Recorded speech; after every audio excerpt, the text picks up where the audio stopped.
Bienvenue à la deuxième partie du Café Presse Politique, toujours en direct sur Radio M avec Ihsan Qadi, Faisal Metaoui, Louzaïd Hamadouche, Hassan Mouali, Karim Kebir. Nous allons poser une question importante parce que la disparition d'Ahmed Gaïd Salah est importante et qu'elle nous pose à poser des questions sur le remodelage de la vie politique. Est-ce que il y a la question qui revient depuis 2 jours, qui est posée par les Algériens mais aussi par les étrangers? Quelle suite pour le Hirak algérien?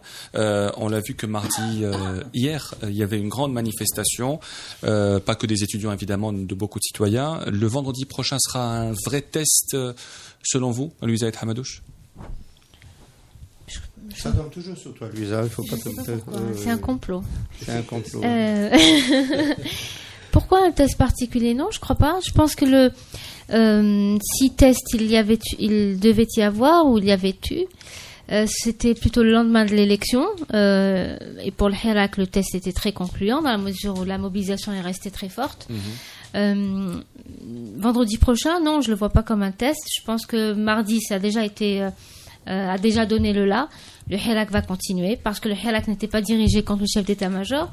Le Hirak a des revendications politiques qui ne sont toujours pas satisfaites, absolument. Donc, aucune raison a priori qu'il ne s'arrête. Par contre, indépendamment de ce fait, indépendamment de la disparition du chef d'état-major, je pense qu'il y a des défis qui s'imposent au soulèvement populaire. Ce sont des défis relatifs à la nécessité de susciter des cadres de mobilisation autres que ceux des manifestations de rue le mardi et le vendredi. Je pense depuis le début, de toute façon, que il est absolument nécessaire que le soulèvement populaire, non pas se structure comme on a voulu le faire croire en faisant un faux procès sous la forme d'un parti politique unique, c'était pas du tout le propos, mais il est nécessaire que des forces politiques organisées émergent de ce soulèvement populaire, de façon à donner une substance très concrète aux revendications, de façon à ne jamais laisser dans l'espace médiatique et politique uniquement les offres faites par le pouvoir politique en place.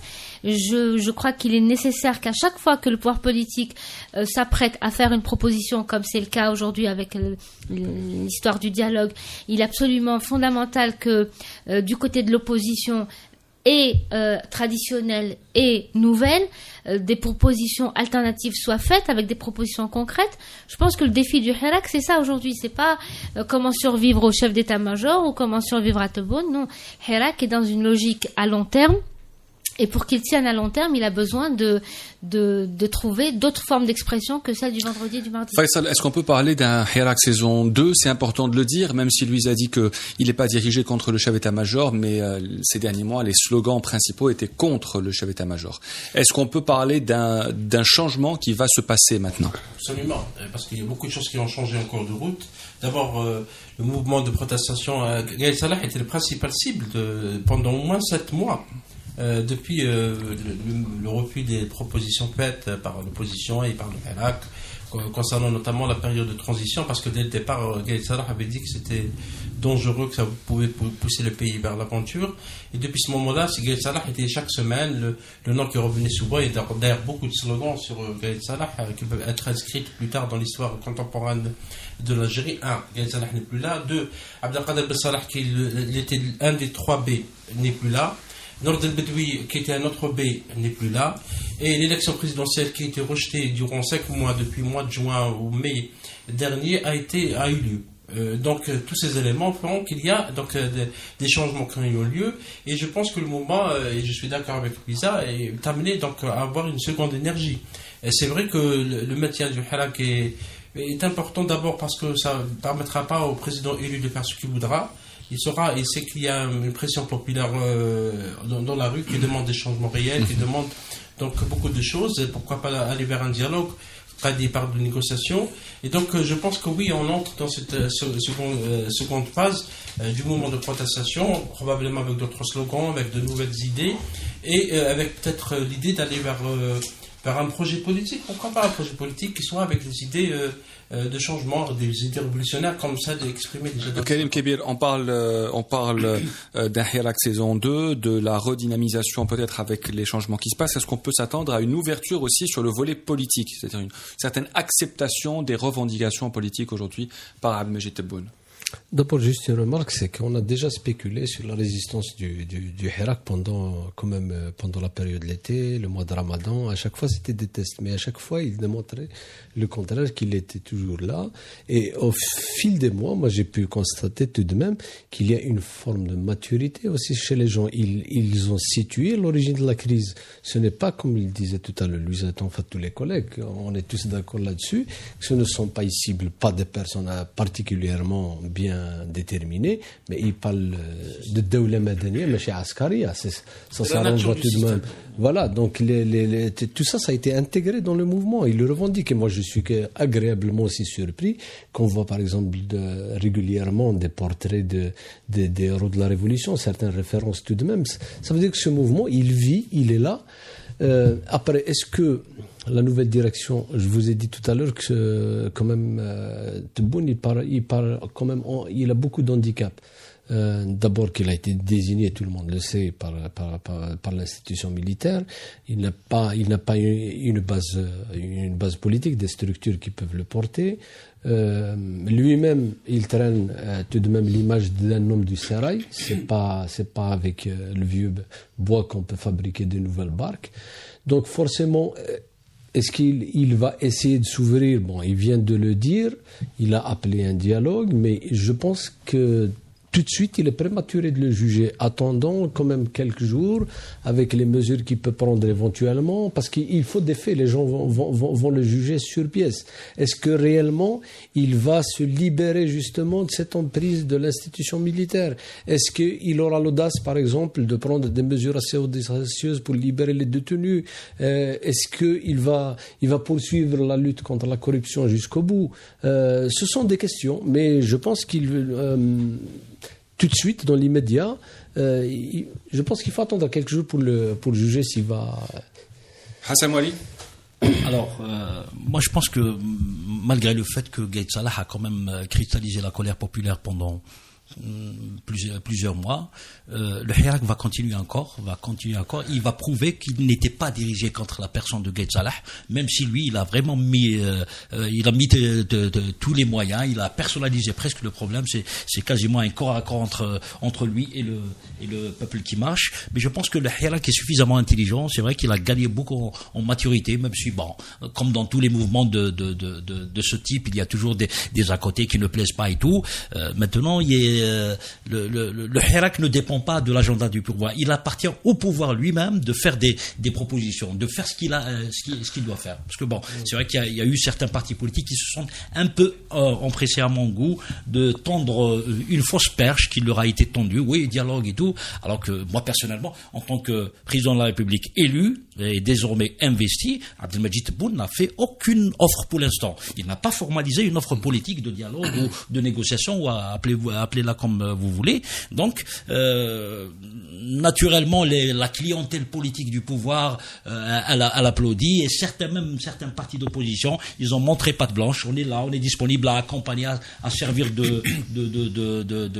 comment dire, d'appendice à votre pouvoir. Ils offrent leur service, mais le peuple qui marche, le Hirak et d'autres partis d'opposition un peu plus sérieux restent sceptiques. Ils ne veulent pas signer de chèque en blanc. Ils attendent que le nouveau président abat de ses cartes. Il va nous montrer sa feuille de route pour décider qu'est-ce qu'il y a lieu de faire. Après, je rejoins ce qu'a dit Louisa. Il faut impérativement maintenant penser à des formes d'organisation de ce Hirak. On ne doit pas rester comme ça. C'est pas possible. C'est un mouvement. Il y a tout. C'est un fourre-tout. Il y a tout dedans. À un moment donné, il va falloir formaliser des propositions concrètes pour servir de partenaire visible, incontournable au pouvoir, quitte à ce que je ne suis pas de ceux qui pensent qu'il faille créer une espèce d'immense parti unique. Alors que les ancrages politiques et idéologiques au sein du Hirak sont très différents. Donc,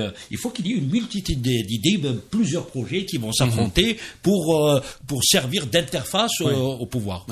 Hassan Qadi, il n'y aura pas d'inflexion de Hirak, il n'y a pas de raison qu'il y en ait une. Il y a des prisonniers. Je pense que le carburant va continuer à être, dans un premier temps, la libération des détenus. Il y a le système qui n'a pas changé. Donc, je pense qu'il y a une grande partie de gens qui sortent depuis le mois de février qui vont continuer à se mobiliser pour un changement radical. L'histoire leur donne raison. C'est-à-dire quand là, on arrive à peut-être la dernière émission de l'année. Je sais c'est pas la si dernière émission de l'année. Faisal l'a décidé, c'est bon. Parce que le mercredi, mercredi prochain. Non, je sais pas. On a pensé à peut-être avancer. Avancer parce que l'actualité est tellement chargée. Faisal l'a décidé. Le public va voter. On va demander au public de voter. Voilà. On devine la réponse. Voilà. Donc, si on fait le bilan quand même, le peuple a obtenu, il n'a pas obtenu des conquêtes démocratiques nouvelles. On n'a pas plus de liberté. Nous, les journalistes, on le sait très bien. Produire des solutions politiques, on trouve même pas d'espace pour réunir les responsables politiques pour faire ou associatifs, etc. Tout reste fermé et en pire puisqu'on risque d'être arrêté, etc.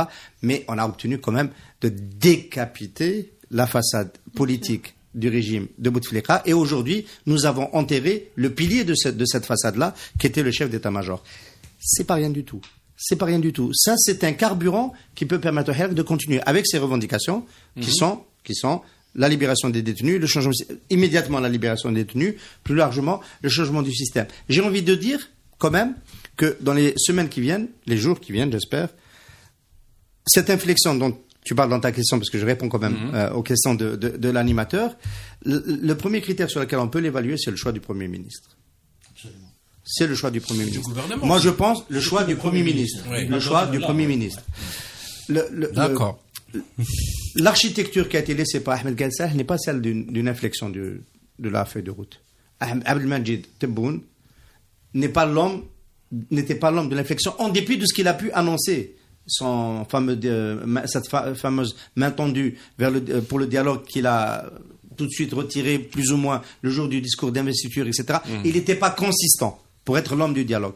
Il a la possibilité, lui qui n'est pas, on a parlé de toute l'étape qu'il a, de tout ce qu'il traîne comme casserole, etc. Lui il ne peut pas être cet homme du dialogue, et dans tous les cas, les Algériens ne lui feront pas confiance. Il peut rattraper la situation compte tenu de la nouvelle donne dans laquelle nous sommes depuis lundi dernier, en nommant un Premier ministre proche du mouvement populaire. Je dis bien un Premier ministre proche du mouvement populaire, qui va convaincre le mouvement populaire que la feuille de route des revendications populaires peut passer aussi, déjà, tout de suite, par un gouvernement, non pas hostile, mais proche du mouvement populaire. C'est décisif. Aujourd'hui, la confiance, parce qu'on a perdu trop de temps, libérer les détenus, c'est juste revenir à un casse-départ. Aujourd'hui, le mouvement populaire doit revendiquer Hukuma Hirakiya. C'est la première mesure. Après, on discutera de qui fera la Constitution, parce que c'est la première ligne dans les réformes que veut engager le président de la République, entre guillemets. C'est pas lui qui la fera, cette réforme de la Constitution. Il peut pas la faire tout seul. Juste une question à Faisal avant de passer sur l'aspect sociologique avec vous, Louis Hamadouche. Est-ce que vous croyez qu'il peut y avoir un Premier ministre proche du Hirak avec un gouvernement hirakia, et est-ce que vous pensez qu'avec la disparition de Gaïd Salah, Tebboune est plus puissant, il a beaucoup plus les coups des franches, ou est-ce que l'état-major va reprendre le contrôle? Moi, je pense qu'il aura plus de pouvoir. C'est vrai qu'il a parlé de révision de la Constitution en profondeur pour limiter les revendications, plutôt limiter les prérogatives du président, parce que la peur de... C'est surprenant qu'il ait dit ça. Il a dit réduire les prérogatives présidentielles. Du président, parce que ça a été un point du Hirak. Au début du Hirak, la crainte était ne pas aller à l'élection présidentielle, parce que la Constitution de Bouteflika de 2016... Il a amendé 3 fois la Constitution, donnait beaucoup de pouvoir au président. Et la Constitution est toujours en vigueur. Parce que c'est un enjeu important, d'autant plus qu'il a lié un peu ça à la Nouvelle République, ou est-ce qu'il appelle le nouveau régime. Et le nouveau régime, oui, si vous voulez dialoguer avec la population, du moins avec celles qui contestent dans la rue, bien que le président n'a qu'une semaine. C'est-à-dire que je suis d'accord avec Karim qu'il faut leur donner un peu plus de temps pour voir comment les choses vont s'organiser, parce que trancher maintenant qu'il n'y aura pas de dialogue, qu'il n'est pas capable de le faire, je pense que c'est un peu trop tôt de le dire. Donc il faut un peu laisser un peu de temps. Et c'est vrai que la nomination des ministres et la nomination du Premier ministre pourrait être importante, parce qu'il faut aussi parler avec le mouvement de contestation, de quelle manière, je ne sais pas, mais il faut bien donner des garanties pour qu'on avance, parce qu'il ne s'agit pas aussi de tourner en rond et de continuer à marcher, les Algériens continueront à marcher dans la rue et un président qui leur tourne le dos. Donc je pense qu'il sera obligé de trouver des instruments, probablement à travers le Premier ministre, à travers le gouvernement, pour justement organiser ce dialogue, s'il est bien sûr sincère, pour justement écouter ce que une partie de la... Et il a dit vous aurez des surprises des ministres à 26-27 ans. 26, Il a bien dit ça. Mais le ceinture du pouvoir actuel est plus de 70 ans. Louisette Hamadouche, on veut revenir avec vous sur l'aspect sociologique de cette manifestation d'aujourd'hui, si on peut appeler ça manifestation, parce que c'est très important.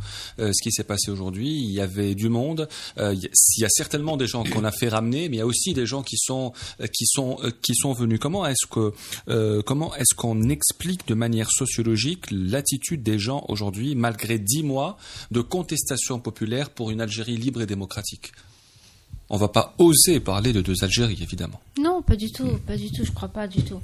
De même que le 12-12, il n'y avait pas lieu non plus de parler de deux Algéries, celle qui est allée voter et celle qui n'est pas allée voter. Le propre de ce qui se passe depuis le 12 février, c'est la volonté d'aller vers un changement. Le 22, exactement. C'est d'aller vers un changement dans lequel tous les Algériens puissent vivre ensemble sans que les uns excluent les autres, ce qui a toujours été le cas jusqu'à présent. Donc non, ce n'est absolument pas deux Algéries, c'est juste peut-être des Algériens qui vivent le décès d'un chef, d'un zaïm, différemment d'autres. Ceux qui ont vécu presque dans leur chair, ou avec un peu d'exagération, mais en tout cas ceux qui ont vécu le décès du chef d'état-major comme une véritable perte, je pense qu'il y a 2 ou 3 éléments qui entrent en jeu. D'abord, c'est l'idée que les Algériens, comme beaucoup de gens, surtout ceux qui sont plutôt religieux, ont une relation avec la mort qui est spirituelle, qui est de la règle de l'absolu, qui dépasse tous les clivages, tous les différends, toutes les haines, toutes les différences, tous les différents. En fait, quand quelqu'un décède, on a plutôt tendance à avoir une posture indulgente vis-à-vis de la personne, parce que on sait que tous on va mourir et qu'on aimerait le jour de sa mort et à l'au-delà, pour ceux qui y croient en tout cas, avoir l'indulgence des autres. Donc ça, c'est l'aspect spirituel, l'aspect transcendantal, j'allais dire. Maintenant, sur le plan purement politique, en tout cas sociopolitique, on est encore dans une société où on est dans un régime néo-patrimonial. Donc, on est dans une société où le chef n'est plus le chef de la tribu traditionnelle tel qu'on le connaissait dans les sociétés primitives, mais on n'est pas du tout dans une société où le président est une personne normale, banale, qui va prendre le métro et qu'on va désigner. En Tunisie. Et oui. La Tunisie, c'est pas l'Algérie. On n'est pas du tout dans la représentation. Le chef en Algérie, on n'est pas dans une représentation institutionnelle et banalisée. Le chef, c'est quelqu'un qu'on va avoir du mal à critiquer, qu'on n'a pas forcément mis dans cette fonction. On ne l'a pas élu, on ne l'a pas désigné, et on n'a pas la capacité de lui demander des comptes. On est encore dans cette représentation-là. Et c'est d'ailleurs, à mon sens, ce qui explique pourquoi le Hirak a autant de mal à reconnaître dans des personnalités qui sont pourtant très populaires la figure du chef. Le Hirak ne veut pas reproduire ce type de relation très pyramidale, très hiérarchique, vous avez les idées très autoritaire de ces gens-là que vis-à-vis de... Oui, toutes les personnes qui marchent entourées de dizaines de personnes tous les vendredis, elles sont très populaires, mais on ne les reconnaît pas en tant que moumathil, en tant que représentant. et elles-mêmes ne veulent surtout pas avoir ce type de statut parce que c'est un statut qui est risqué, qui est dangereux, qui peut se retourner contre ces personnes. Et je le disais, le Hirak n'est pas dans une situation, ne veut pas reproduire le système de représentation qu'on a eu jusqu'à présent. Je le vois même au niveau des étudiants, qui pourtant est une corporation de jeunes où les relations sont très cordiales, sont très amicales et sont très détachées des normes très très rigides. Les étudiants ne veulent pas de moumathil. Ils n'acceptent que le mu'attir, que l'encadreur. Celui qui va encadrer, qui va organiser, mais ce n'est pas un chef. Est-ce que c'est pas forcément bien ça? Est-ce que ce n'est pas positif le fait qu'il n'y ait C'est pas de les leader? deux. Voilà, c'est les deux. En fait, c'est la force et la faiblesse du mouvement, c'est ça? Exactement. On a besoin d'apprendre que le représentant ou que le chef est d'abord un chef que l'on va désigner nous-mêmes et qui va devoir nous rendre des comptes et qui aura un mandat déterminé. Une fois qu'on aura intériorisé cela, on n'aura plus de problème de zaïmisme et la mort d'un chef ne sera pas déifiée comme c'est le cas aujourd'hui. On va sortir de la vision absolutiste de la représentation et du chef pour aller à une représentation banale, normale, institutionnalisée. Ça prendra du temps pour ça. Oui. Hassan, vous êtes d'accord? Est-ce que vous pensez, il faut reconnaître qu'il y a 3 figures emblématiques qui sont en prison et qui auraient pu être aussi les porte-paroles ou les représentants de ce Hirak, et vous aviez dit la dernière fois que vous souhaiteriez que ces gens-là soient désignés d'office comme représentants de Hirak qui pourraient s'y opposer. C'est une manière de répondre à l'appel au dialogue directement adressé au Hirak par le chef de l'État, Abdelmajid Tebboune. Le mouvement populaire pourrait dire nous avons déjà des représentants dans les prisons, ils sont chez vous, commencez à parler avec ces personnes-là. Moi je pense qu'effectivement nous sommes dans un entre-deux. En 2 mots, ce que vient d'expliquer le processus de déconstruction de l'image de néo-patriarque que vient de faire Louis Aïd Hamadouche n'a pas donné lieu à l'alternative démocratique qui est celle de l'émergence des projets et des équipes. Dans la représentation politique moderne, aujourd'hui, le Premier ministre de certains pays change uniquement parce que dans la majorité dans le parti a changé. On ne repasse pas par les urnes. Donc ce sont des équipes et des projets, d'abord, qui construisent les schémas de représentation. Nous y arriverons.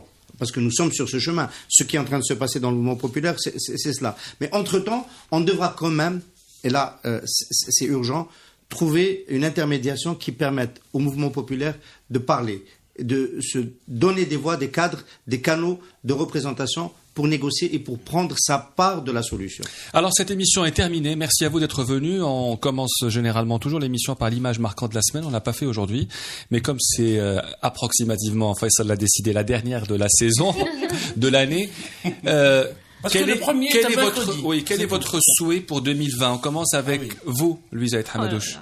Votre souhait pour 2020. En une phrase, bien sûr. Mon souhait pour 2020. Disons qu'avant la fin de l'année prochaine, on soit réellement dans une transition négociée, démocratique. Ouais. Avec Tebboune comme président. Pourquoi pas Faisal Metaoui, votre souhait pour 2020? Mon souhait, ce sera que l'Algérie reste stable, prospère. Le mot stable, il fait peur. Le mot stable, il fait peur. Pas prospère, mais qu'on reste, parce que les Algériens, on peut avoir des idées différentes, on peut être pour ou contre Tebboune, être contre Gaïd Salah, être pour ou contre Hirak, mais après tout, c'est des Algériens qui vivent dans un seul pays, et personne n'est doit être contre personne. C'est un peu idéal ce que je dis. Ça vous permet de réfléchir, de ne pas être le premier.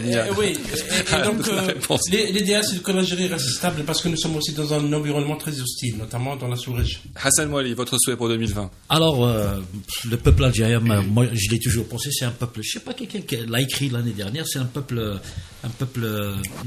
pas déçu. Il a utilisé un mot, c'est un philosophe français, je crois. C'est un peuple malheureux, je crois. Le peuple algérien est malheureux depuis 62, donc je lui souhaite beaucoup de bonheur en 2020. J'espère que ça va être une année qui va lui porter bonheur à tout point de vue. Et politiquement, naturellement, je souhaite que le président Tebboune tende la perche au peuple et qu'on arrive à mettre en place un gouvernement d'union nationale composé de compétences qui va remettre le pays à flot et redonner de l'espoir et du rêve à tous les Algériens. Karim Kébir, votre souhait pour 2020? Personne. Qu'on écoute Radio M sur la bande FM dans les voitures, ça signifierait qu'il y a eu le changement en Algérie et le changement démocratique. Merci à vous tous d'être venus et à très bientôt. Au revoir.